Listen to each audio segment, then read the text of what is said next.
ይሄ ሰው ሚስቱ የጨጓራ ካንሰር እንዳለባት እያወቀ ሞቷን ለማፋጠን የሚያቃጥል ምግብ ያቀርብላታል። ነገር ግን የጨጓራ ካንሰር ያለባት ሚስቱ ሳትሆን ራሱ እንደሆነ ግን አያውቅም ነበር። ከሳምንት በፊት ሚስቱና አማቿ የቤተሰቡን ጤና ምርመራ ውጤት ለመውሰድ ሆስፒታል ሄደው ነበር። ዶክተሩም ሚስትየዋን ብቻዋን ጠርቶ ባለቤቷ የጨጓራ ካንሰር እንዳለበትና በአፋጣኝ ሰርጀሪ ማድረግ እንዳለበት ይነግራታል። ነገር ግን ሰርጀሪው ውድና በሚሊዮን ስለሆነ እሷን በጣም ትደነግጣለች። ቤተሰቧም ይህን ያህል ገንዘብ ከየት እንደሚያመጣ ግራ ይገባታል። ዶክተሩም እስከዛ በመርፌ እናግዘዋለን ቢላትም እሷ ግን ሰርጀሪውን እንዲያደርግለትና ብሩን እንደምንም ተበድራም ቢሆን እንደምትፈልግ ትነግረዋለች።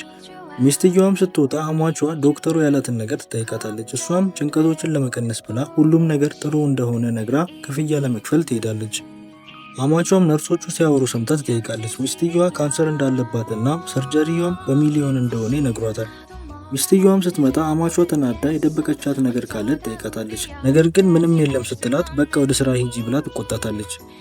እሷ ግን ወደ ስራ ሳይሆን ወደ ጌጣጌጥ መሸጫ ሄዳ የምትወደውን ጌጥ $2000 ትሸጣለች። ነገር ግን ይሄ በጣም ትንሽ ነበር። እሷ የምታውቀው ቦታ ደውላ ብድር በመጠየቅ ላይ እያለች አማቿ እንደተከተለቻት አላወቀችም ነበር።